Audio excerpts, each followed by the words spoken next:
على إحسانه والشكر له على توفيقه وامتنانه أشهد أن لا إله إلا الله وحده لا شريك له تعظيما لشأنه وأشهد أن محمدا عبده ورسوله داعي إلى رضوانه اللهم صل عليه وعلى آله وأصحابه وإخوانه.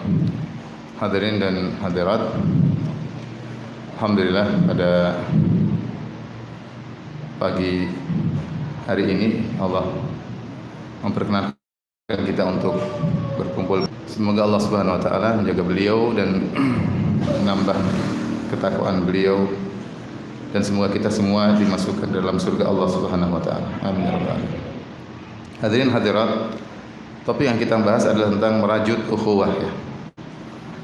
Ukhuwah Islamiyah ya, itu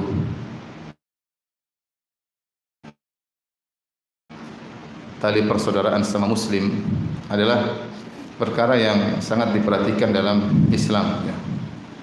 Kalau kita membaca dalil-dalil yang membahas tentang masalah ini sangat-sangat banyak ya. Karena dengan adanya ukhuwah Islamiyah, terjalinnya persatuan di antara kaum muslimin, maka akan banyak maslahat yang bisa kita dapatkan. Maslahat banyak sekali. Dalam dakwah butuh persatuan. Contoh sederhana, dalam dakwah butuh persatuan. Kalau tidak bersatu maka dakwah menjadi kacau. Makanya ketika Nabi SAW mengutus Mu'adz bin Jabal dan Abu Musa al-Asy'ari radhiyallahu ta'ala anhuma, yang dua-duanya diutus ke negeri Yaman cuma di lain daerah, Rasulullah SAW berkata kepada mereka berdua, yassira wa la tu'assira, basyira wa la tunaffira, tatawwa'a wa la takhtalifa.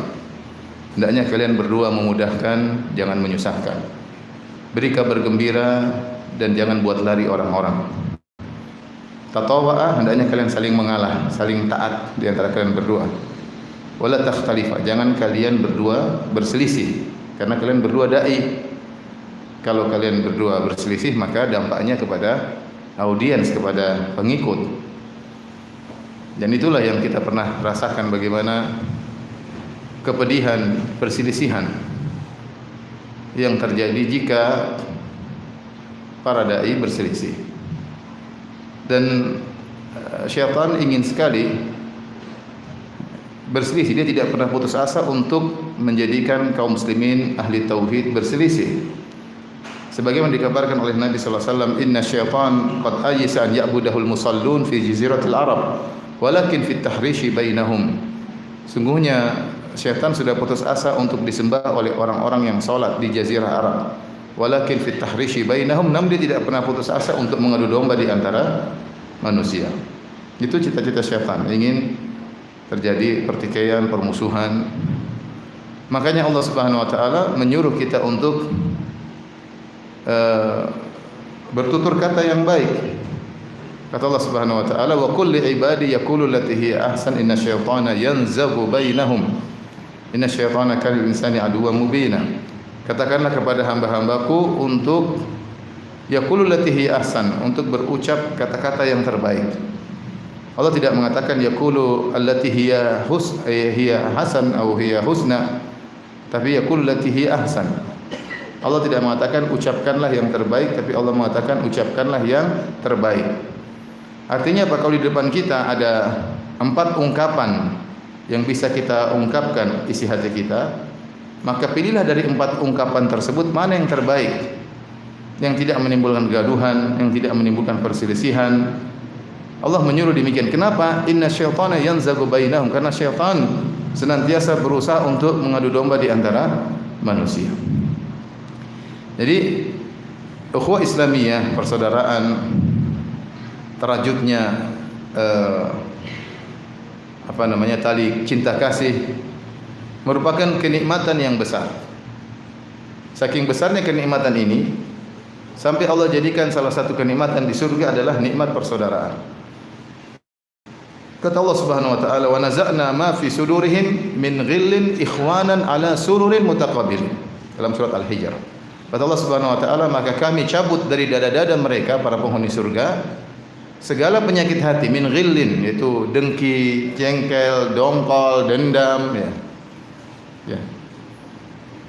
Bahkan disebutkan dalam sebagian pendapat para ulama bahwasanya Sebelum penghuni surga masuk surga, mereka ditahan di Qantarah, yaitu suatu tempat berkumpul setelah sirat, sebelum pintu surga. Tujuannya apa? Hatta idza hudzibu wa nuqu.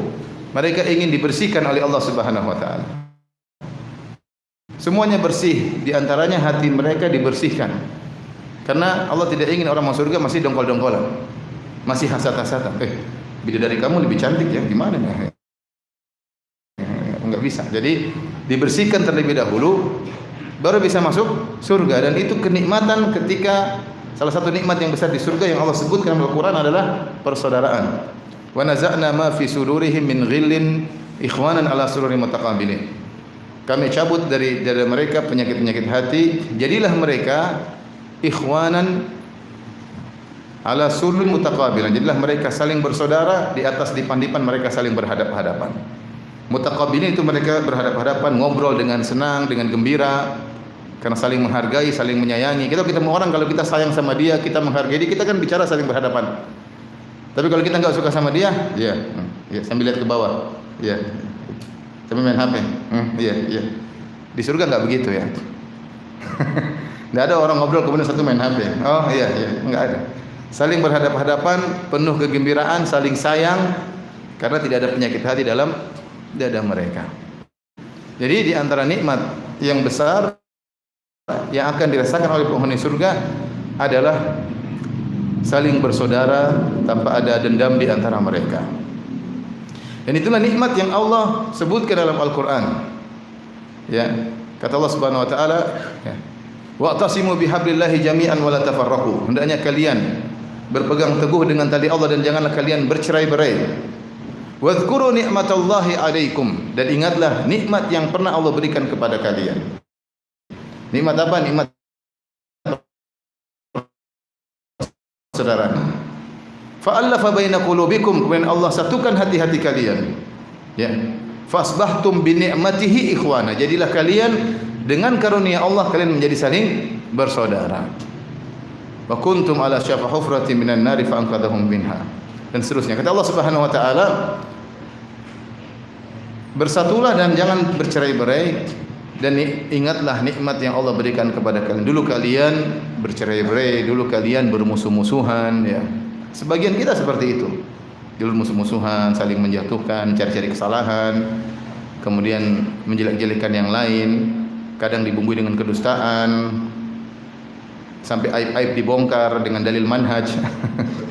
Gibah dijadikan manhaj, bayangkan. Dan itu terjadi. Fitnah yang melanda yang pernah kita rasakan. Ya. Kesibukan kita adalah mencari kesalahan fulan, kesalahan si fulan. Ya. Bahagia menemukan kesalahan saudara kita sama ahli tauhid. Dan itu adalah penderitaan, penderitaan yang berjalan bertahun-tahun, permusuhan yang tiada berhenti-berhentinya. Ya. Lapor sana, lapor sini, menang-menangan. Kayak anak-anak kecil bertengkar, ya. Lapor bapaknya ngomelin anaknya satunya, dan seterusnya seperti itu. Nanti dipersatukan ribut kembali, dipersatukan ribut lagi, karena masalah di hati, masalah di hati. Oleh karenanya pertikaian, perpecahan, permusuhan dalam ruang lingkup apapun, dalam rumah tangga tidak mengenakan. Di kampung, di yayasan, di pondok, ya. Sampai dalam lingkungan dakwah, namanya pertikaian itu adalah penderitaan. Penderitaan, gimana hati kita jengkel sama orang itu jengkel sama kita. Dia cari kesalahan kita cari kesalahan dia. Enggak enak. Makanya Allah sebutkan, "Wadhkuru ni'matallahi 'alaikum", dan ingatlah nikmat yang Allah berikan kepada kalian. Id kuntum a'daan, dulu kalian bermusuh-musuhan. Allah sebutkan tentang kaum Ansar. Yang dahulu mereka berselisih antara suku Al-Aus dan suku Al-Khazraj. Yang mereka bertikai sampai sekitar 120 tahun. Bertikai, padahal mereka saling bersaudara, sama-sama keturunan Qailah. Makanya disebutkan Banu Qailah. Nenek moyang mereka yang namanya Qailah.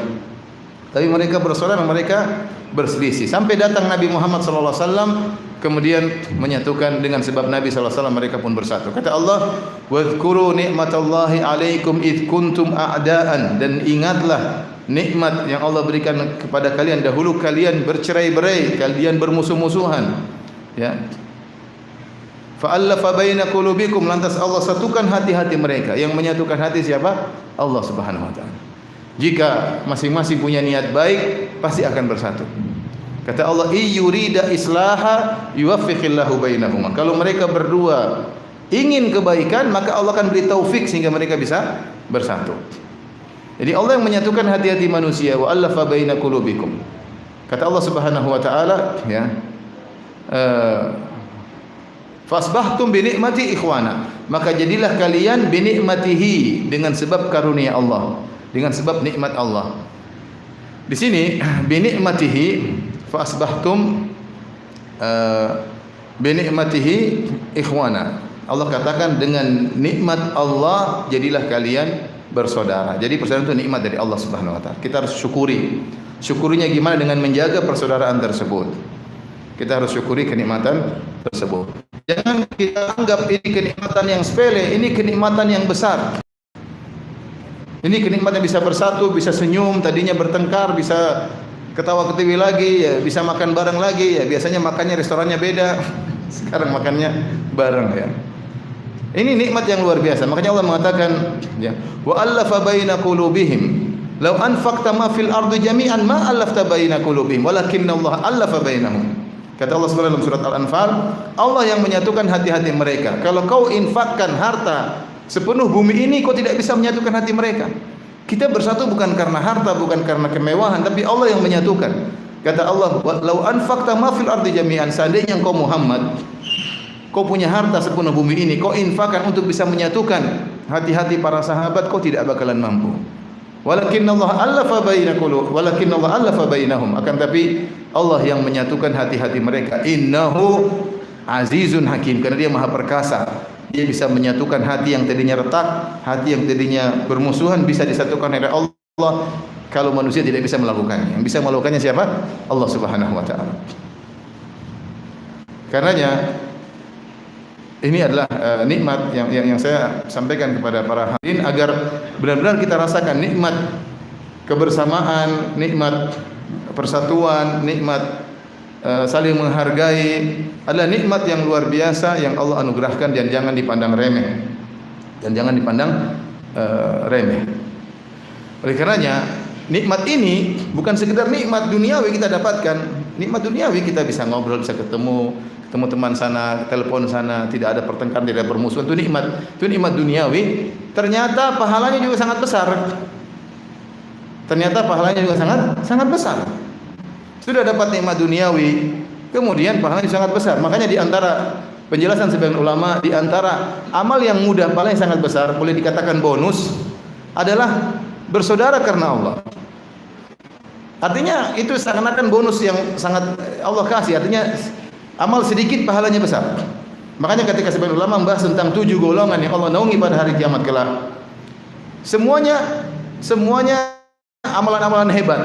Yang gampang cuma ini, bersaudara karena Allah Subhanahu wa taala. Apa kata Nabi sallallahu alaihi wasallam? Saya naungi pada hari kiamat kelak tatkala matahari jaraknya 1 mil terik, ada 7 golongan yang Allah naungi di bawah naungan arsy Allah. Di antaranya yang pertama imamun adil, imam yang adil. Ini berat jadi imam yang adil. Berat, tidak mudah menjadi seorang imam yang adil. Dia punya kekuasaan, dia bisa korupsi, dia bisa menyenangkan keluarganya sendiri, ya, nepotisme dan macam-macam bisa dilakukan, tapi dia adil. Makanya imam yang adil ini nomor 1 diletakkan di antara 7 golongan tersebut karena dia yang paling hebat di antara yang lainnya. Yang kedua, syabun nasya'a fi ibadatillah, anak muda yang tumbuh dalam ketaatan kepada Allah. Ini juga susah. Namanya anak muda pinginnya main-main, pingin tahu kesana kemari, pingin coba-coba maksiat, ya mumpung masih muda katanya, ya. Sehingga anak muda yang tidak terbawa dengan arus dan dia bertahan dalam masa mudanya bertakwa kepada Allah, ini amal yang luar biasa, tidak mudah. Yang ketiga yang gampang, rajulani tahabba fillah ijtama'a alaihi wa tafarraqa alaihi. 2 orang saling mencintai karena Allah, bertemu karena Allah, berpisah karena Allah. Ini yang 3 yang paling gampang. Yang keempat apa? Rajulun qalbuhu mu'allaqun bil masajid. Seorang yang hatinya digantung di masjid, itu selalu rindu pingin ke masjid. Ini susah. Kita aja kalau dengar azan, aduh sudah azan ya, kadang-kadang mau ke masjid pingin hujan biar sholat di rumah. Artinya tidak mudah kita pergi ke masjid dengan hati semangat. Amal susah loh. Hatinya rindu, pingin dengar azan di masjid. Kapan azan? Lihat jam terus. Belum ya. Begitu azan bergembira langsung pergi ke masjid. Sulit. Yang kelima lebih sulit lagi. Rajulun da'athum ra'atun dzatu mansibin wa jamalin faqala inni akhafullah. Seorang laki dirayu oleh seorang cantik, wanita sangat cantik dan kaya raya. Kemudian dia berkata, aku takut kepada Allah. Siapa di antara kita pernah dirayu seperti itu? Enggak ada, karena wajah kita pas-pasan. Mana ada cewek cantik kemudian kaya raya ngerayu ente? Akhi, kirim WA, akhi anak pengen ketemu, akhi kirim fotonya dong, enggak ada. Paling yang kirim perempuan pas-pasan. Kecuali antum ganteng, gagah gitu ya, mungkin pas-pasan juga ya. Jadi siapa yang bisa bertahan digoda dengan wanita yang cantik dan kaya raya? Wong wanita tidak cantik saja tergoda. Seorang lelaki yang wanita yang menggodanya lebih jelek daripada istrinya pun dia tergoda.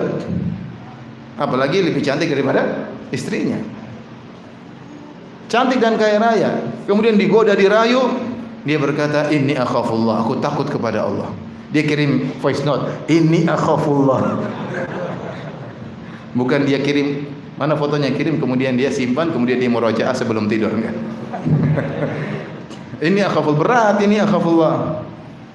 Yang keenam, rajulun tasaddaqa bi yamini fa akhfaha hatta la ta'lama shimalu ma tunfiqu yaminuhu. Seorang yang dia bersedekah dengan tangan kanannya, dia sembunyikan sampai tangan kirinya tidak mengetahui. Artinya dia sembunyikan amal solehnya, benar-benar disembunyikan sampai bagian dari tubuhnya pun tidak tahu. Seharusnya semua kegiatan tangan kanan diketahui oleh tangan kiri, tapi saking dia sembunyikan, tubuhnya saja ini tidak tahu melakukan tubuh sebelahnya.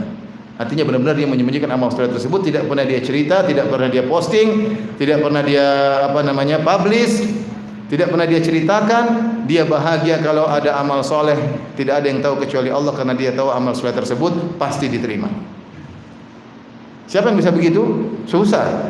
Kita ini cerita sana sini kok. Kemarin saya ke sini, kemarin saya dakwah di sini, kemarin saya ketemu ini, kemarin saya bawa bantuan untuk orang-orang yang kena bencana alam, kemarin saya bantu anak yatim, kemarin saya bantu janda. Cerita semuanya. Terus apa yang amal soleh yang tidak diceritain yang mana? Enggak ada. Oleh karenanya amal nomor 6 juga susah, yang ketujuh juga susah. Rajulun dzakarallaha khaliyan fa fadat ainah. Seorang dia bersendirian, dia ingat Allah, kemudian dia menangis. Ya. Dia selalu begitu. Kalau ada dia duduk sendirian dia nangis. Tidak mudah kita sering menangis ya. Menangis mengingat dosa-dosa kita, menangis memikirkan keagungan Allah Subhanahu wa taala. Jadi di antara 7 ini yang bonus, yang gampang, rajulani tahabba fillah, 2 orang saling mencintai karena Allah. Ijtama alaihi wa tafarraqa alaihi, bertemu karena Allah, bisa karena Allah. Jadi ini mudah. Ini menunjukkan bahwasanya saling mencintai karena Allah, bersaudara, sangat disukai oleh Allah Subhanahu wa taala. Sampai Allah akan banggakan orang-orang seperti di hari kiamat kelak. Kata Allah Subhanahu wa taala, "Ainal mutahabbuna bijalali."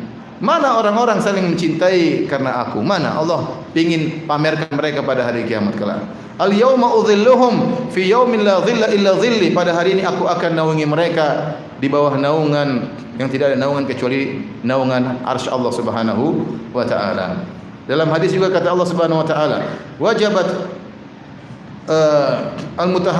al-mutahabbina fiyya," ya. Wajib orang-orang masuk surga yang saling mencintai karena aku. Al-mutazawirina atau al-mutazawiraini fiyya, yang saling mengunjungi karena aku, saling mencintai karena aku, wajib masuk surga. Atau wajibat mahabbati, aku wajib mencintai orang yang saling mencintai karena aku, saling mengziarahi karena aku. Al-mutabadilaini fiyya, yang saling mengeluarkan harta karena aku, saling bahu membahu, saling bantu membantu. Allah bilang wajib Allah mencintai. Sampai dalam hadis yang masyhur, ketika ada seorang berjalan ke zara rajulun akhan lahu fi qaryatin ukhra, ada seorang berjalan menuju ke tempat kawannya di kota yang lain. Fa arsadahu Allahu malakan ala madrajati, maka Allah kirim malaikat yang menjelma menjadi manusia di tempat jalannya, nongkrong situ nungguin dia. Akhirnya ketika lewat, malaikat tanya, "Aina turid? Kemana kau hendak pergi?" "Uridu akhan fi hadhil qaryah." Saya ingin mengunjungi saudara-saudaraku di tempat ini. Kata malaikat, "Hallaka alaihi min ni'matin tarubbuha alaiha atau tarubbuha alaihi." Apakah ada urusan duniawi yang kau memang amanahkan kepada dia untuk kau urusi, ada kebun kayak, ada apa kayak, ternak kayak, ada toko kayak, kata dia enggak. Tetapi saya mengunjunginya karena aku mencintainya karena Allah Subhanahu wa taala. Maka malaikat tersebut berkata, fa inni rasulu rabbik, sungguhnya aku adalah utusan Rabbmu untuk mengabarkan kepadamu bahwasanya Allah ahabbaka kama ahbabtahu fi. Allah telah mencintaimu sebagaimana kau mencintai saudaramu karena Allah Subhanahu wa taala. Ini ikhwan yang harus kita renungkan, bahwasanya persatuan adalah, kebersamaan adalah nikmat yang harus dijaga, yang bukan cuma kenikmatan yang kita rasakan di dunia, bahkan dia mendatangkan pahala yang besar di akhirat. Oleh karenanya segala perkara yang mengantarkan kepada persatuan dianjurkan. Semua perkara yang mengantarkan kepada persatuan dianjurkan. Contoh apa? Saling beri hadiah, tahadu, tahabu. Salinglah kalian beri hadiah, saling mencintai. Ya. Kemudian kata Nabi sallallahu alaihi wasallam, la tahqiranna minal ma'rufi syai'an walau an talqa akhaka biwajhin taliq. Jangan meremehkan kebaikan sedikit pun meskipun hanya sekedar tersenyum ketika bertemu dengan saudara. Menurut kita remeh, kata Nabi jangan remehkan. Senyum apa sih? Cuma buka gigi sedikit. Tapi melihat kita sepele, tapi di sisi Allah tidak sepele. Nabi larang, jangan sepelekan. Jangan sepelekan. Kenapa? Karena itu dampaknya adalah persatuan. Kenapa kita susah untuk senyum? Kita susah untuk senyum itu kenapa? Kadang biasanya ada penyakit di hati kita, makanya kita susah untuk senyum. Entah kita meremehkan orang depan kita, kayaknya enggak pantas dapat senyumanku. Belum level untuk mendapat senyumanku. Makanya terkadang orang kalau sudah berada di derajat yang tinggi, lihat orang bawah dia susah senyum. Lihat orang miskin. Kenapa? Ada penyakit, ada kesombongan di hatinya, maka dia susah untuk apa? Senyum. Ya. Tapi Nabi bilang jangan remehkan. Tabassumuka fi wajhi akhika sadaqah. Ya. Senyumanmu di hadapan saudara adalah sedekah. Rasulullah SAW, innaka lan tas'an nasa, innakum lan tas'un nasa bi amwalikum. Kalian tidak bisa meliputi seluruh manusia dengan harta kalian, tetapi bisa dengan bihusnil khuluq wa bastil wajhi. Kata Nabi SAW, kita nih kalau berbuat baik sama orang, misalnya dengan duit, kita mau bagi-bagi, duit kita nggak cukup. Kita bagi satu orang 100.000 nggak cukup karena harta kita terbatas. Belum belanjaan istri, belum kita penuhi. Mau bagi-bagi duit dari mana ya? Tapi kalau kita bisa meliputi manusia dengan akhlak yang baik, kita bisa bagi senyum. Kita bisa senyum di hadapan 1 juta, bisa atau tidak?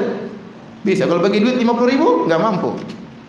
Jadi kelihatannya sepele, tapi ketika kita senyum di hadapan banyak orang, wah pahala banyak nih. Ini contohnya saya senyum sama antum semuanya. Lihat dong sama saya. Masya Allah. Saya dapat pahala banyak nggak? Dapat. Antum cuma dapat sedikit karena saya lihat cuma sebagian. Tapi maksud saya, contoh kalian bisa membagi akhlak yang mulia di hadapan banyak orang, senyum, ramah, kata-kata yang baik yang dengar mungkin 1.000 orang, 2.000 orang, 1 juta orang, senyum yang lihat senyuman antum 1 juta orang, dapat pahala banyak. Kalau bagi duit nggak mampu. Maka jangan pernah meremehkan senyuman. Kenapa? Senyuman tersebut mengantarkan kepada persaudaraan. Rasulullah juga mensyariatkan apa? Jabat tangan, kalau ketemu seorang muslim jabat tangan, maka akan gugur dosa-dosanya. Bayangkan. Kenapa? Karena jabat tangan ini mengantarkan kepada persatuan. Dia atau tidak? Semua perkara yang pada persatuan, ya, menyebarkan salam. La tadkhulul jannata hatta tu'minu. Kalian tidak masuk surga sampai kalian beriman. Wala tu'minu hatta tahabu, dan kalian tidak beriman sampai kalian saling mencintai. Awala adullukum ala syai'in idza fa'altumuhu mutahabbabtum. Maukah aku tunjukkan kepada kalian suatu perkara yang jika kalian melakukannya kalian akan saling mencintai? Afshus salama bainakum. Tebarkanlah salam di antara kalian. Syarat masuk surga bahkan. Pengen masuk surga harus beriman. Pengen beriman harus saling mencintai. Saling mencintai di antaranya saling memberi salam, tebar salam. Dan subhanallah betapa bahagianya. Saya bicara sebagai ustaz ya. Tahu-tahu ada orang bilang, Ustaz Firanda, Ustaz Fulan, saya punya suudzon sama dia, hilang semuanya. Mungkin saya suudzon, saya orang kok enggak pernah gini, kayaknya gini, tapi hilang semua. Salam luar biasa. Dan itu kita rasakan ya. Berarti dia perhatian sama kita. Dia ketemu, Assalamualaikum, ketemu salam, apalagi sudah berpegangan, subhanallah. Itu semua penyakit hati apa? Lepas. Apalagi berpelukan, selesai. Jadi pengaruh salam itu luar biasa. Rasulullah SAW mengatakan, afshus salama bainakum. Tebarkan salam di antara kalian. Makanya di antara dakwah pertama kali yang disampaikan oleh Nabi ketika masuk Madinah.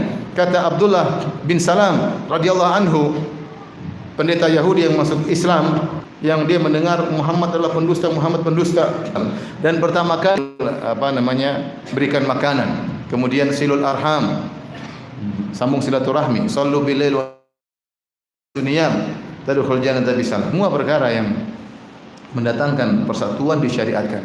Dan di antara perkara lebih besar lagi pahala dari itu semua, mendamaikan orang yang bersengketa. Kalau memberi salam, jabat tangan itu maintenance persatuan. Pahalanya sudah besar. Bagaimana lagi ketika ada keretakan kemudian disatukan? Ini lebih hebat lagi pahalanya. La khaira fi katsirin min najwahum illa man amara bi sadaqatin aw ma'rufin aw islahin bainan nas. Wa may yaf'al dzalika bi tiqa'a mardatillah fasawfa yu'tihi ajran 'azima. Fasawfa nu'tihi ajran 'azima. Kata Allah Subhanahu wa taala, tidak ada kebaikan pada kebanyakan bisik-bisikan di antara mereka kecuali seorang yang menyuruh kepada amar ma'ruf nahi munkar illa amara bi, atau untuk sedekah, atau islahin bainan nas, atau untuk ajran azimah. Siapa yang melakukan itu, di antaranya mendamaikan orang yang bersengketa karena mencari keridhaan Allah, bukan untuk gagah-gagahan, bukan untuk riya, bukan untuk sombong. Saya yang telah mendamaikan mereka. Ini amal soleh juga bisa dijadikan sarana untuk sombong, ya. Saya yang ini, saya yang mempertemukan mereka dengan syekh, saya yang enggak, itu kita enggak ingin seperti itu. Anda wa may yaf'al dzalika bi tiqa'a mardatillah, siapa yang melakukannya karena mencari keridhaan Allah, fasawfa nu'tihi ajran 'azima, kami akan berikan dia ajar, ganjaran yang besar. Islahu dzatil bain, sedekah yang terbaik adalah mendamaikan di antara manusia. Kemudian juga dalam hadis yang lain, ya, maukah aku tunjukkan kepada kalian bima huwa afdalu minas siyam was salati was sadaqah? Maukah aku tunjukkan kepada kalian amalan yang lebih baik daripada puasa, salat dan sedekah? Apa itu Rasulullah? Islahu dzatil bain, mendamaikan di antara orang yang bersengketa. Makanya dalam Al-Qur'an banyak, innamal mu'minuna ikhwatun fa aslihu baina akhawaykum. Sungguhnya kaum orang beriman adalah bersaudara, damaikanlah. Ya. Wa jazaa'u sayyi'atin sayyi'atun mithluha faman 'afa wa aslaha fa ajru 'ala Allah innahu la yuhibbudz zalimin. Membalas keburukan boleh dengan keburukan yang semisalnya, tetapi siapa yang maafkan wa aslah dan membuat perbaikan, perdamaian, fa ajruhu 'ala Allah, maka pahalanya di sisi Allah Subhanahu wa taala. Yas'alunaka 'anil anfal, qul anfalu lillahi war rasul fattaqullaha wa aslihu dzata bainikum. Bertakwalah kepada Allah dan persatukanlah, damaikanlah orang yang berselisih antara mereka. Jadi dalam Al-Quran banyak ayat-ayat menyuruh kita mendamaikan. Ini pahalanya lebih besar daripada sekedar maintenance persatuan. Bahkan boleh berbohong untuk mendamaikan. Boleh. La yahilul kadzib illa fi thalath. Tidak halal dusta kecuali 3 perkara. Yang pertama adalah apa? Fil harb. Dalam peperangan boleh dusta. Ya. Yang kedua, hadithur rajul limraati wa hadithul mar'a li zawjiha. Omongan seorang lelaki terhadap istrinya, istrinya terhadap suaminya. Boleh bohong? Boleh. Bohong yang bagaimana? Bohong yang menumbuhkan cinta kasih. Bukan bohong yang menjatuhkan hak pasangan. Enggak boleh. Seperti kita kalau bohong untuk gombal-gombalan boleh, ya. Istriku kamu yang paling aku cintai di atas muka bumi ini. Sekarang ini, di sini, di bumi ini. Misalnya. Kamu paling cantik di alam semesta, jelas itu bohong, ya. Dan istrinya tahu bohong, tapi dia bilang masa sih mas, beneran, bener-bener bohong. Tapi dia senang aja, ya. Dia tahu suaminya gombal, tapi dia suka digombalin, ya. Dan itu boleh karena itu menemukan cinta kasih. Bohong yang diperbolehkan, bahkan mungkin bohong yang dianjurkan, ya, untuk menumbuhkan cinta kasih antara suami istri. Kalau suami istri saling cinta kasih, maka kalau mendamaikan jangan sampai salah informasi. Jadi ngomong si A, si B, atur baik sampai akhirnya berdamai. Padahal bohong dosa yang berbahaya. Iyyakum wal kadzib fa innal kadziba yahdi ilal fujur. Waspadalah terhadap bohong, sungguhnya bohong mengantarkan kepada kefajiran. Wa innal fujura yahdi ilan nar, dan kemaksiatan, kefajiran mengantarkan Allah. Saking agungnya mendamaikan jujur haram, apalagi dengan bohong. Nabi SAW mengatakan la yadkhul jannata qattat, namam, orang tukang adu domba tidak masuk surga. Meskipun dalam informasinya benar, meskipun dia tidak bohong. Dia datang kepada si A, dia bilang A, B ngomongin kamu begini, dia tidak bohong. Jujurin. Dia pergi ke B, dia bilang B, A ngomong begini, dia tidak bohong, benar-benar jujur. Tapi gara-gara informasi yang diberikan akhirnya bertengkar, inilah namam, mengadu domba. Lihat, jujur tapi bikin orang ribut, dosa besar. Apalagi bohong supaya orang ribut. Jujur saja bikin orang ribut, dosa besar. Apalagi bohong. Mendamaikan orang bersengketa meskipun bohong dapat apa? Pahala. Ini semua menunjukkan bahwasanya kebersamaan, saling cinta kasih itu dituntut dalam syariat. Oleh karenanya sebaliknya semua perkara yang bisa mengantarkan kepada pertikaian semuanya diharamkan. Semuanya diharamkan. Ya. Sampai kata Nabi sallallahu alaihi wasallam, "Idza kuntum thalatha fala yatanajal ithnan duna thalith fa inna dhalika hatta takhtalitu bin nas fa inna dhalika yuhzinuhu." Atau kama qala Nabi sallallahu alaihi wasallam, jika kalian 3 orang, maka jangan 2 orang bisik-bisik yang satu tidak diajak. Sampai kalian berbaur dengan manusia, berbaur enggak apa-apa, tapi kalau cuma 3 orang, 2 orang ngobrol, satu enggak diajak, dilarang oleh Nabi. Kenapa? Yang ketiga yang tidak diajak ngobrol ini akan sedih dan itu menimbulkan pertikaian. Setan akan datang bisikan pada dia, kamu tidak diajak ngobrol karena kamu enggak dianggap. Pertama, kamu tidak diajak ngobrol karena mereka berdua sedang menggibahmu, dan itu wajar. Maka kita disuruh oleh Nabi untuk memutuskan diktean-diktean syaitan tersebut. Maka jangan 2 orang ngobrol, satu tidak diajak. Misalnya antum bertiga, yang 1 orang, 2 orang, 1 orang Bugis, 2 orang Jawa. Kemudian orang Jawa ini ngomong terus bahasa Jawa. Pakai ngomongnya kromo inggil, inje. Ini orang Bugis bingung ini apa ini, ngomong apa ini orang? Ini ngomongin saya atau apa? Enggak boleh. Ya. Tindak pundi misalnya, apa lagi? Saya enggak ngerti ngomong bahasa kromo inggil, apa maksudnya ini? Yang Bugis bingung ini ngomong apa nih? Jangan-jangan ngomongin saya ya. Jangan-jangan meskipun dia tidak ngomongin orang ini, tidak boleh. Ya, tidak boleh ngomong dengan bahasa yang tidak dipahami oleh orang ketiga, apalagi bisik-bisik. Ini kenapa? Karena hal ini bisa mengantarkan kepada pertikaian. Makanya semua hal-hal yang bisa membuat pertikaian diharamkan oleh Allah. Lihat buka surat Al-Hujurat. Allah bikin kaidah, innamal mu'minuna ikhwatun faslihu baina akhawaykum wattaqullaha la'allakum turhamun. Subhanallah. Sungguhnya orang beriman, ini kaidah adalah bersaudara. Kita sama-sama mukmin bersaudara. Ya akhi, anta la ilaha illallah, la ilaha illallah. Kita di atas sunnah, di atas bersaudara. Faslihu baina akhawaykum, kalau yang bertengkar damaikanlah. Wattaqullaha, bertakwalah dalam menjaga tali persaudaraan tersebut, la'allakum turhamun, agar kalian dirahmati. Persaudaraan mendatangkan rahmat Allah Subhanahu wa taala. Pertikaian mendatangkan azab dari Allah Subhanahu wa taala. Kita bersaudara, saling sapa, saling menghargai, saling menghormati, mendatangkan rahmat. La'allakum turhamun, semoga kalian dirahmati.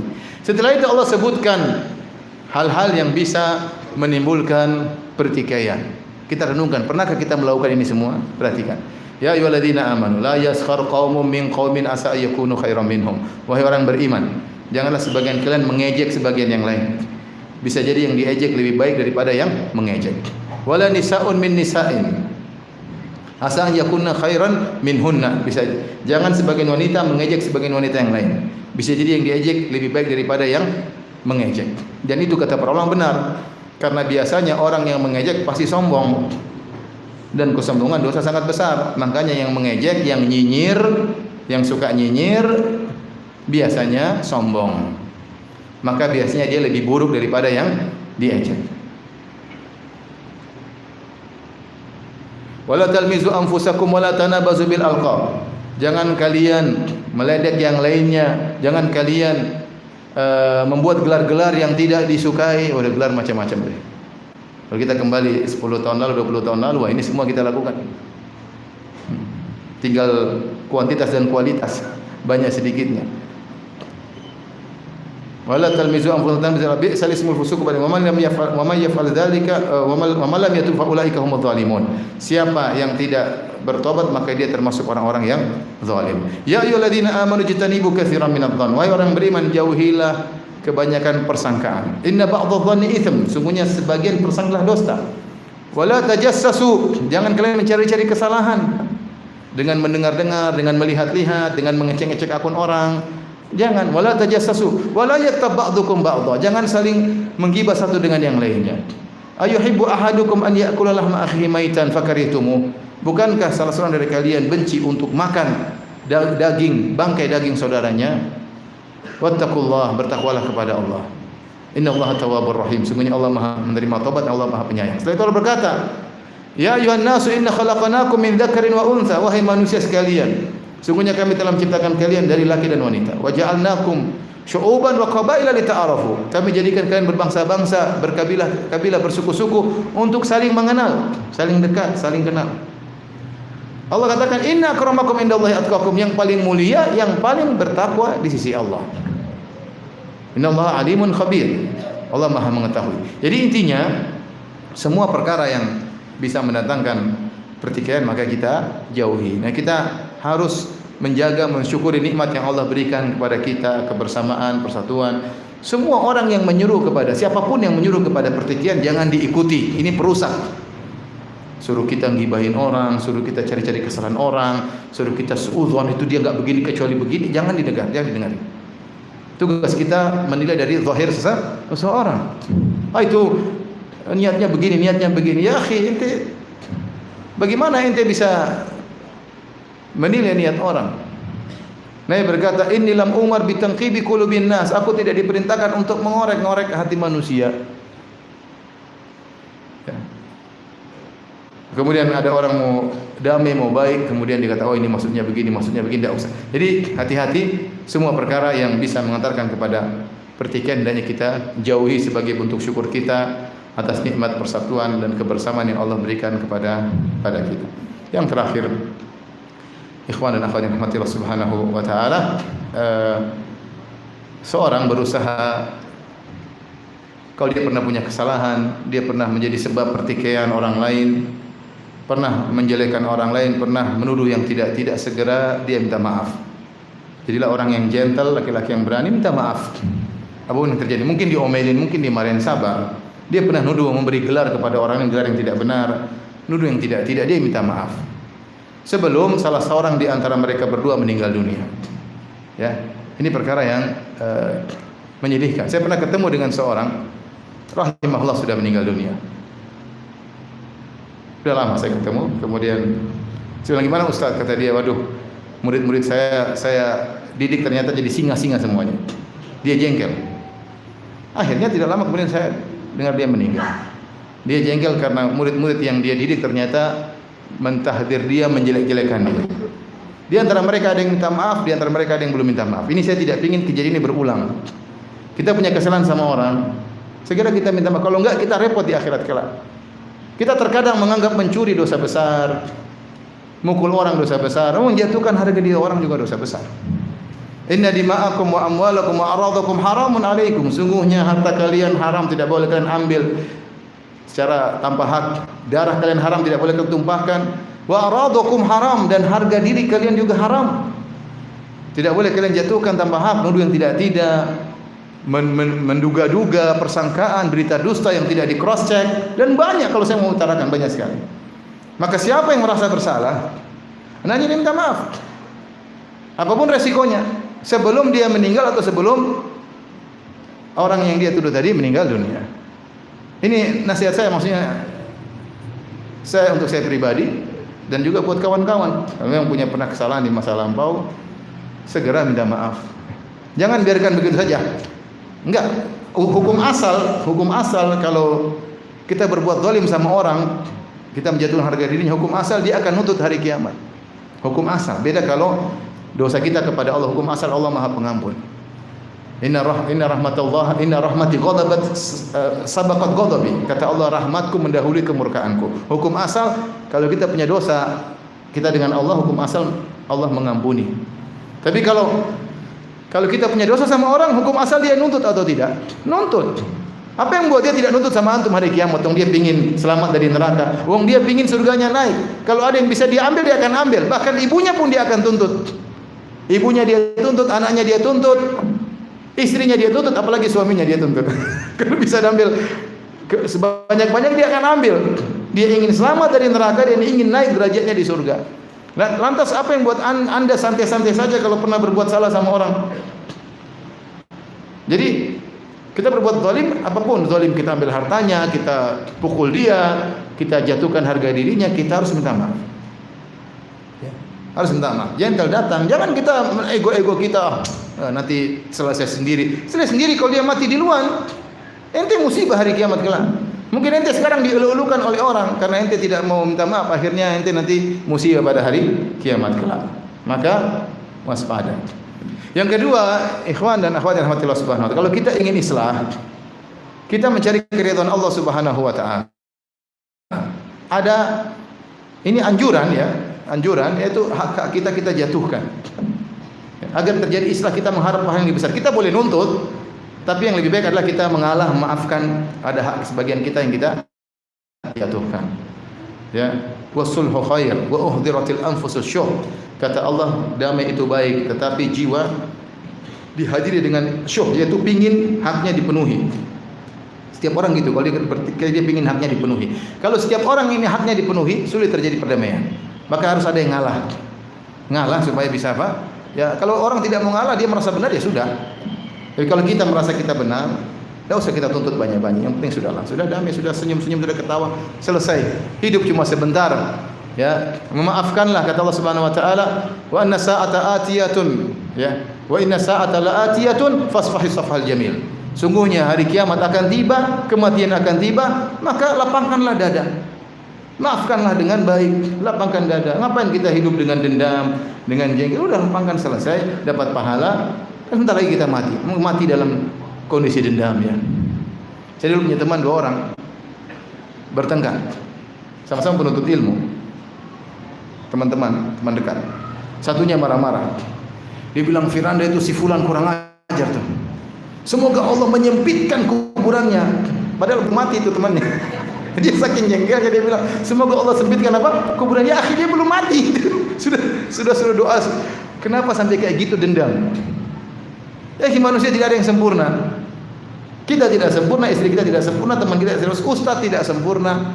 Ya sudah, maafkan. Khudhil afwa wa'mur bil urfi wa'rid 'anil jahilin. Ini ayat yang katanya paling komprehensif tentang masalah akhlak. Khudhil afwa. Maafkanlah, artinya terimalah akhlak seseorang yang bisa dia lakukan, selebihnya maafkan. Jangan terlalu berharap banyak dari seseorang. Semampunya segitu kita terima. Ya, sudah, jangan terlalu banyak nuntut agar kita hidup tentram. Ya, agar kita hidup tentram. Demikianlah kondisi manusia. Antum hidup di suatu kompleks perumahan. Jangan antum ingin semua yang tinggal situ semua baik, ya enggak juga. Ingin semua orang adaptasi dengan kemauan antum, ya di mana? Cuma di surga. Kalau kita di dunia, kita yang beradaptasi, ya sudah ngerti orang seperti itu, yang namanya tetangga seperti itu, ya sudah, kita tentram hidup. Kita berumah tangga, pingin istri kita seperti bidadari, ya enggak bisa lah. Kita yang adaptasi, demikianlah perempuan, demikianlah suami, tidak sempurna. Kita berteman, ya terkadang kita pingin teman kita sempurna. Saat kita butuhkan bantuannya, dia malah enggak hadir. Saat kita butuh pembelaannya, dia malah tidak membela kita. Terus kita jengkel, kita putuskan pertemanan, kita baper. Jangan, demikianlah. Alhamdulillah selama ini dia baik sama saya, kali ini dia tidak bisa membela saya. Ya sudah, selesai. Khudil afwa, maafkan. Jadi kalau kita ada pertengkaran, ingin damai, ya ada hak yang kita ngalah lah, kita jatuhkan. Yang penting kita baik, kita damai. Yang penting niatnya benar ketika ingin berdamai, ya, kita ingin berdamai. Kemudian ketika ingin islah, niatnya karena Allah. Niatnya karena Allah, bukan untuk menjaga status kita. Enggak, kita niat karena Allah. Saya tidak ingin bermasalah di akhirat kelak. Ya. Oleh karena ikhwan, orang yang diberi taufik oleh Allah, dia keluar dari bumi ini tanpa ada masalah dengan orang. Mungkin susah, tapi itulah nasihat Ibnu Umar. Kalau kau bisa keluar dari bumi ini tanpa buat zalim sama orang, lakukanlah. Ketika ada seorang menulis surat kepada Ibnu Umar, "Anuktub ilayya al-ilma kullahu." Tolong tuliskan seluruh ilmu. Kata Ibnu Umar, "Al-ilmu katsir." Ilmu itu banyak, mana dituliskan banyak sekali. Lakin ini istata'ta antal Allah. Tapi kalau kau mampu bertemu dengan Allah, khafifadh dhahr, khamisal batan, kafal lisan, mulaziman li jamaatil muslimin faf'al. Tapi kalau kau mampu bertemu dengan Allah dalam kondisi Khamisal batan, perut kosong, tidak ada harta haram orang lain yang kau makan. Kau tidak mengambil harta orang lain yang kau makan. Khafifudz dhahar, tidak ada hak orang lain yang kau pikul. Kau tidak menanggung hak orang lain, kau tidak berbuat zalim sama orang lain. Kafal lisan, kau jaga lisanmu. Kemudian kau tidak keluar dari jamaah kaum muslimin, maka lakukanlah. Ini kesimpulan ilmu yang disampaikan oleh Ibnu Umar. Kita ini kenapa kita ngaji, kita belajar agar kita keluar dari bumi ini, masuk ke alam akhirat, kita tidak menzalimi orang lain. Jangan jelek-jelekan dia, jangan makan harta haramnya, ya, jangan menanggung hak orang lain. Kita meninggal dalam kondisi ringan. Karena kalau kita tidak menzalimi orang lain, hukum asal antara kita dengan Allah, Allah Maha Pengampun. Tapi mungkin sampai sini saja bisa sampaikan, ya. Masih ada. Gimana Ustaz Mustafa? Sudah cukup? Perlu tanya jawab tidak? Tidak perlu ya? Perlu. Oke. Silakan. Udah. Saya ada jadwal di Jakarta. Baik, ada yang bertanya saya persilakan. Tafadhol. Yang keras suaranya.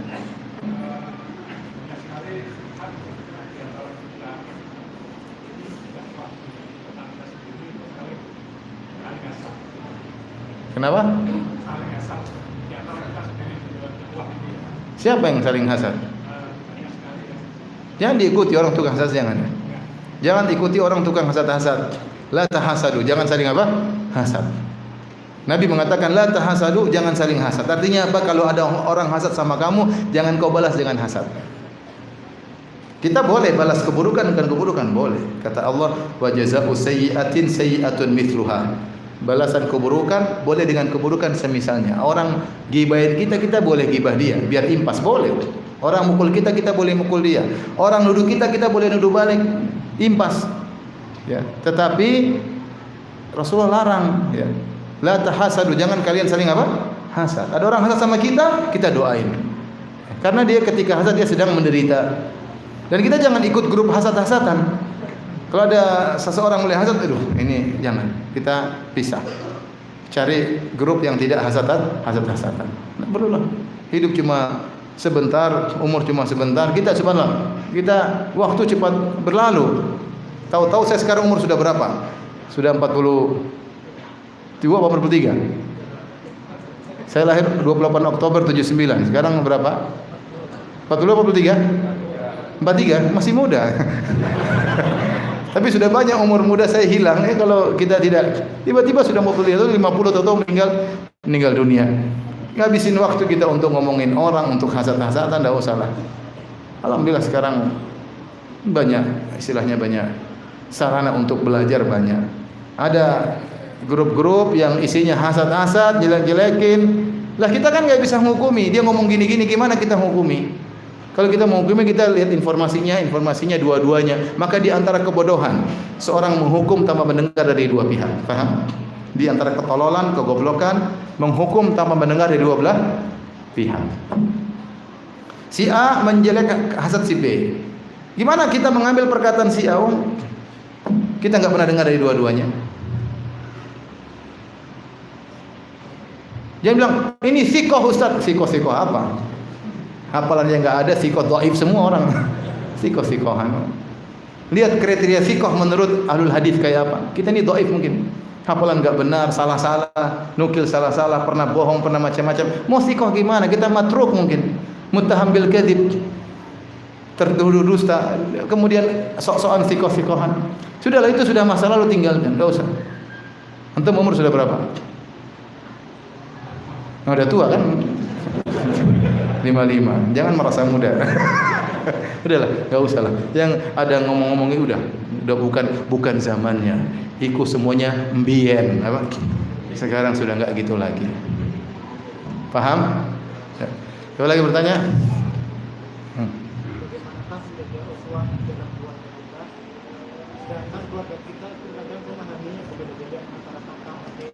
Pemahamannya.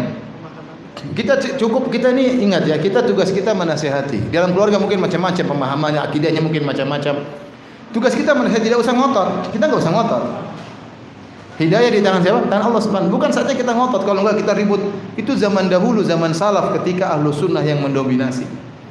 Makanya fikih hajar itu melihat situasi dan kondisi. Ya, makanya Syekh Albani mengatakan al-hajar la yahsun an yutabbaq fi hadzal asr. Apa namanya, sikap mendiamkan terhadap orang yang menyimpang tidak cocok dilaksanakan zaman sekarang.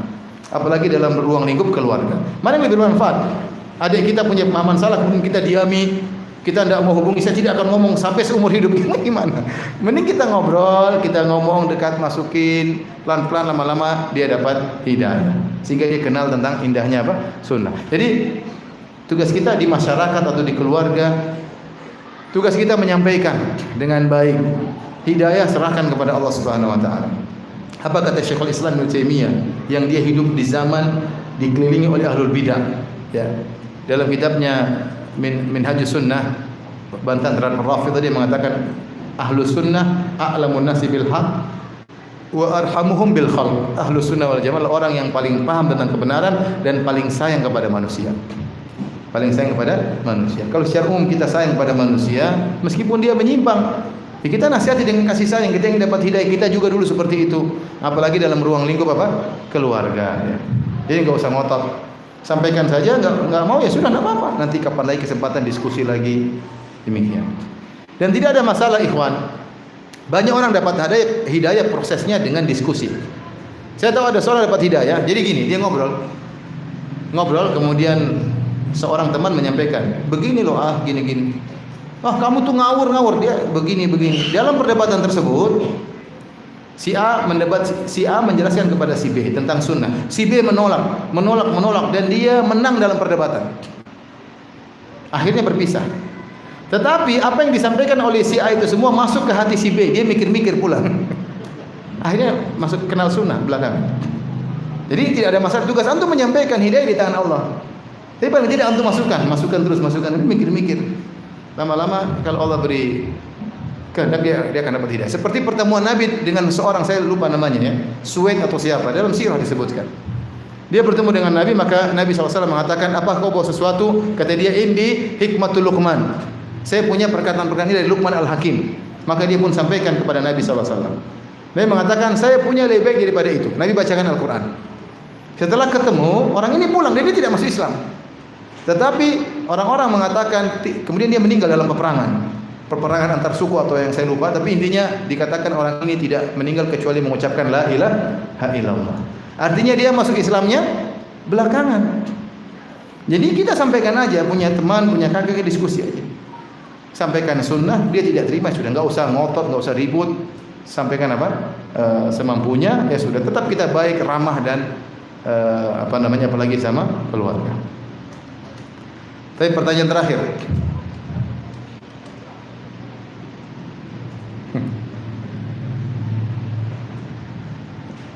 Ya antum coba. Yang keras.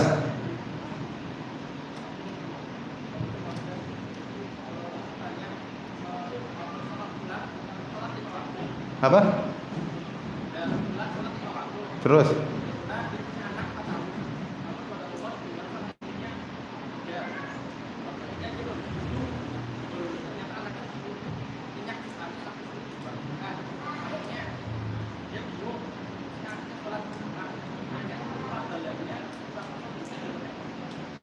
Oh, maksudnya dia jaga anak di rumah. Iya. Kalau orang beruzur ke rumah karena ada orang beruzur tidak ke masjid. Uzur di masjid banyak ya. Di antaranya hujan, di antaranya pecek, ya, di antaranya rasa takut, di antaranya takut terjadi dia sakit, di antaranya takut terkena penyakit. Disebut oleh para fuqaha. Di antaranya takut kehilangan hartanya. Misalnya dia pengen ke masjid tapi dia khawatir dicuri orang. Itu semua uzur membolehkan dia tidak ke masjid. Di antaranya dia takut kalau anaknya ditinggal, dia pergi, anaknya akan bangun kemudian nangis mencari orang tuanya, kan bahaya. Namanya anak kecil. Mudah-mudahan tidak mengapa. Kalau dia tidak ke masjid karena uzur syar'i, maka yang pahalanya adalah yang jadi patokan Allah adalah kebiasaannya. Kebiasaannya ketika tidak ada uzur. Kalau biasanya dia pergi ke masjid, suatu saat dia ada uzur tidak ke masjid, pahalanya seperti sholat ke masjid meskipun dia sholat di rumah. Demikian saja ikhwan dan akhwat yang rahmatillah subhanahu wa ta'ala, dia sampaikan. Mungkin saya tidak tahu selanjutnya ada dari Ustaz Mustafa ya. Wallahu ta'ala alam bisawab. Wabillahi taufiq wal hidayah. Assalamualaikum warahmatullahi wabarakatuh.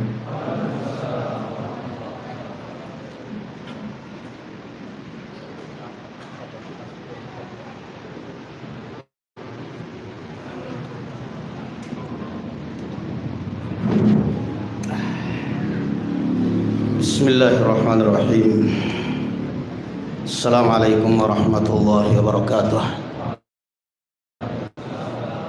Alhamdulillah. Alhamdulillah hamdan syakirin hamdan na'imin.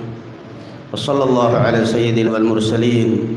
Ba'athahu Allah bil huda wa dinil haqq liyudhhirahu ala ad-din kullihi wa lan yaqbidahu hatta yutimma bihi ni'amah.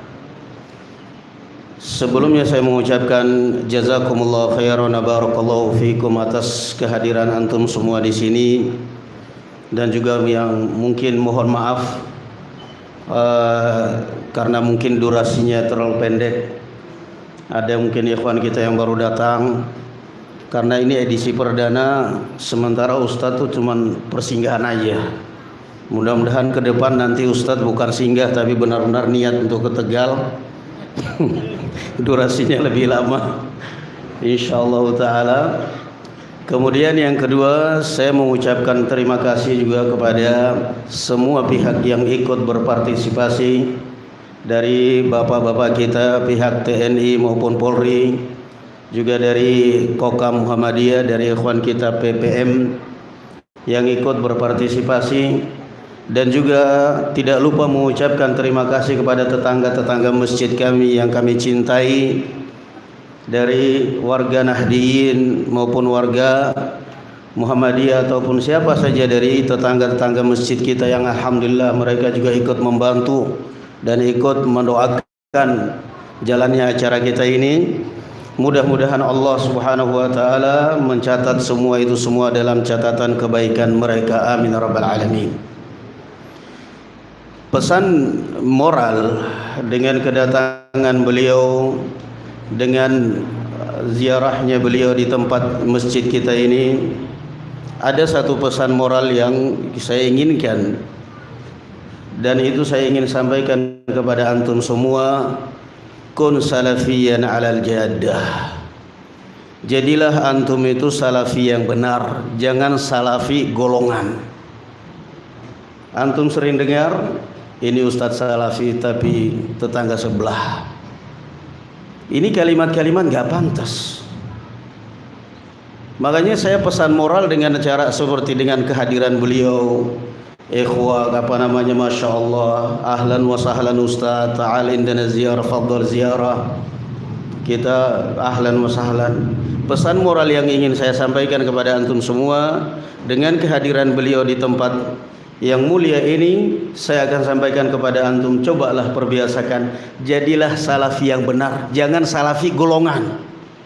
Salafi Ustadz Fulan, iya Ustadz salafi tapi bukan salafinya kita. Kamu salafinya apa emangnya? Ini yang ada apa enggak? Hah? Mau tobat apa enggak? Tolonglah jangan mengotak-ngotakan Ustadz salafin kita ini. Sementara kita di luar dimaki-maki oleh musuh-musuh dakwah sama semuanya rata, Ustadz Wahabi apa semua. Sementara dari kalangan kita sendiri mau taklim ke Ustadz, gimana antum Ustadz? Salafi, ilmu Masya Allah tapi sebelah, bukan dari kita itu garisnya itu. Makanya saya katakan kepada antum, kalau jadi salafi itu jadi salafi yang waras. Kalau jadi salafi itu salafi yang benar. Masyayikh kita di Yaman, masyayikh kita di Madinah satu, guru kita di Madinah satu, guru kita di Yaman satu, masyayikh semuanya satu manhaj, satu hati. Giliran sampai di Indonesia diundang berpecah belah. Yang undang karena panitianya ini, yang ini gak datang. Yang ini, yang undang panitianya ini gak datang. Makanya antum tahu kalau saya itu paling jarang hadir kalau diundang daurah, acara aja sendiri sana. Kalian mau nilai saya pro kemana? Terserah. Yang penting pengetahuan kita Sahih Bukhari, Sahih Muslim, Ibnu Katsir. Jadi cara kita ini, cara pandang kita ini Cobalah perbiasakan menilai ustadz, menilai seorang itu dari sisi pemahaman dia, dari sisi kitab yang dia baca, cara dia memahami. Jangan kemana condongnya dia. Itu kita salah. Ini keluar ke TV ini enggak? Kalau keluar ke TV ini berarti salafinya bukan kita. Kalau masuknya TV ini dia, Masya Allah, sampai pernah ada ikhwan cerita, Masya Allah, alhamdulillah saya baru tahu ternyata ustadz ini sama kita, alhamdulillah. Kenapa? Ini ustadz ini, alhamdulillah, tadinya saya ragu kemana manhajnya. Kemarin pas ada daurah, nggak usah saya sebutkan tempatnya di mana ya. Pas ada daurah, alhamdulillah dia hadir ustadz. Saya baru pulang ternyata ustadz ini sama kita. Jadi kayak gitu hikmahnya kamu menghadiri daurah. Jadi hadir daurah itu kamu jadikan tolak ukur salafinya pro kamu, pro ini. Memang saya ini kadang-kadang banyak orang nggak senang, nggak peduli juga. Kenapa? Saya seringnya berontak dengan pemahaman seperti itu. Daurah absen, nanti di share di Facebook, dibaca satu persatu. Alhamdulillah ustadz ini hadir, ustadz ini kok nggak hadir, ustadz ini nggak jelas pronya kemana ini orang ini. Begitu ketemu panitia, baca di Facebook, dibaca nama saya nggak ada, ketemu panitia. Kamu kalau mau ngadain daurah absen untuk data panitia, tapi tolong jangan di-share di Facebook. Kenapa Ustaz? Penyakit apa? Akhirnya banyak ikhwan kita melihat siapa yang tidak muncul namanya di Facebook. Ustaz ini dalam tanda tanya ini, pronya kemana ini Ustaz? Pronya saya sendiri aja udah, terserah kalian mau nilai saya yang mana. Kenapa dakwah kita harus berpikir mau pro kemana, mau takut kemana, apa semua? Ya akhi, ittabi'u ma unzila ilaikum min rabbikum wa la tattabi'u min dunihi awliya. Ini buruknya kita. Sampai kapan kita mau tobat, mau ngotak-ngotakan salafiyin seperti ini? Salafi ini bagus, tapi ini salafi tetangga sebelah. Salafi tetangga sebelah itu apa maksudnya? Coba diperjelas. Ya tetangga sebelah. Sebelah mana? Kamu selingkuh apa gimana? Jadi tolonglah, ini pesan saya barakallahu fikum, ini yang buat kita penyakit. Ayo, dakwah ini kalau kita tidak berpecah, barakallahu fikum, Masya Allah, luar biasa berkembangnya, luar biasa majunya dakwah kita ini. Cuman berpecah belahnya yaitu tadi. Maka pesan dari saya barakallahu fikum ikhwan, jangan mengotak-ngotakan ustadz. Karena kadang-kadang juga ulahnya ikhwan-ikhwan kita kadang. Ustadznya nggak ada masalah, tapi ikhwan kita kadang-kadang ini ustadz ini nggak masuk dalam sini, ustadz ini. Ditanya salafi bukan salafi, tapi bukan dari kita. Jadi tidak demikian ya ikhwan. Para ulama kita satu di sana, kita belajar dari Yaman. Para masyayikh dari Saudi memuji para masyayikh Yaman. Masyayikh Yaman merujuk kepada masyayikh Saudi. Juga sebaliknya, kenapa giliran kita di Indonesia murid-muridnya kok pada hasad? Kadang-kadang yang ini bukan dari kita, yang ini. Kenapa ya ikhwan? Kurangnya ikhlas dalam berdakwah. Yang kedua, adanya kepentingan dalam berdakwah. Bisa jadi kepentingan ingin tersohor, ingin ditokohkan, ingin dipandang, ingin. Nah, gak perlu orang menyoroti, Ustadz, apa antum gak tahu? Kan dulu ada yang membicarakan, Ustadz itu begini-begini kesalahannya. Saya tahu kesalahan, tapi ingat ya ikhwan, dulu para zaman muhaditsin membicarakan kesalahan orang itu untuk meninggalkan hadisnya, bukan meninggalkan dakwahnya. Fahami itu. Itu dalam konsep ilmu mustalah. Kecuali kalau bid'ah, ahlul bid'ah, khawarij, qadariyah, murji'ah, itu pun dalam keadaan darurat para ulama masih mengambil riwayat dia kalau memang tidak ada jalan lain kecuali dari jalur hadis itu. Makanya ada bab di dalam ilmu mustalah itu hukum riwayatil mubtadi', hukum mengambil riwayat mubtadi'. Jadi bedakan. Kalau orang zaman dahulu membicarakan kesalahan ulama muhaditsin itu untuk menilai hadisnya pantas diterima atau tidak, bukan kemudian ditolak dakwahnya. Ibnu Lahiyah dan beberapa ulama ditolak riwayatnya, dhaif riwayatnya, tapi apa? Ulama disanjung, dipuji. Nah ini kita salah, menilai kesalahan kemudian untuk meninggalkan orangnya, meninggalkan dakwanya, bahkan mencacinya, memakinya, mencelanya. Ini yang ingin saya sampaikan, dan ini menyakitkan hati kita ya ikhwan. Nah, mungkin sebentar lagi akhirnya dengan ini nanti Ada lagi mungkin, ternyata Ustadz Mustafa ini pelan-pelin manhajnya. Bagi saya terserah. Dakwah itu ya akhi barakallahu fiikum, ittabi'u ma unzila ilaikum rabbikum. Ikuti kebenaran, jangan ikuti orang. Mati nggak bakal dipertanggungjawabkan orang lain. Mati nggak bakal dipertanggungjawabkan ustadzmu. Ini kita alami di Yaman barakallahu fiikum, konflik di Yaman waktu al-fitnah. Subhanallah, kita dipaksa. Waktu itu ribut antara dua orang syekh kita. Sebagian orang-orang kita, teman-teman kita Indonesia pro ke syekh kita, dan dua-duanya saya muliakan. Syekhna Syekh Yahya Al-Hajuri hafizahullah, beliau di atas kepala saya, beliau adalah syekh saya, guru saya. Masya Allah. Juga satu lagi Syekh Abdurrahman Al-Adani rahimahullah. Itu konflik fanatik luar biasa teman-teman kita, dan juga banyak murid. Sampai ada 3 orang datang ke rumah saya, antum dalam fitnah ini pro kemana? Saya pro kepada kebenaran. Bukan zamannya begitu. Ini sekarang pronya syekh ini atau syekh ini. Sampaikan kepada syekh, saya nggak pro kepada siapapun. Nanti kita laporkan ke syekh kalau antum nggak milih pilihan. Lapor pada gubernur aja kalau perlu, saya bilang. Saya diusir pun nggak apa-apa. Mati nggak bakal dipertanggungjawabkan oleh syekh saya. Nggak bakal. Siang-siang datang pengawal syekh ke rumah, gedor pintu siang-siang. Saya dipanggil Abu Salman. Assalamualaikum. Salam, Ba Salman. Ewa. Sofia, Ba Salman. Syekh qala kiani tarud, suruh bantah ustadz yang ditahdir oleh syekh waktu itu di Indonesia. Kamu bantah.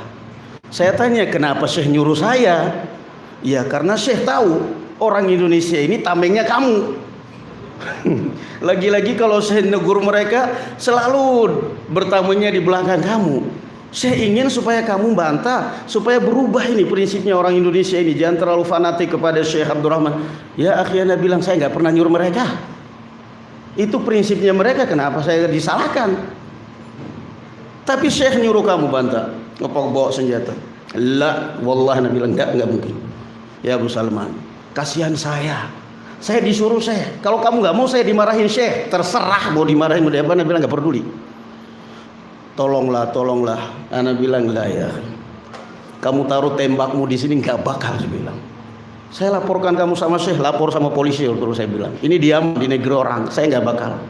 Ya akhirnya bilang, ingat, saya mati sendirian, nggak bakal datang dipertanggungjawabkan oleh Syekh.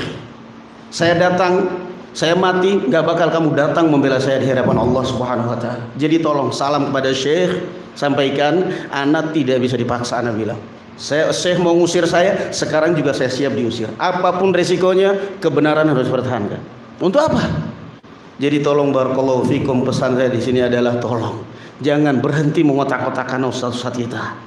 Jangan kemudian mengatakan ustaz ini bukan kita, memang salafi ilmu masya Allah, tapi dia jangan.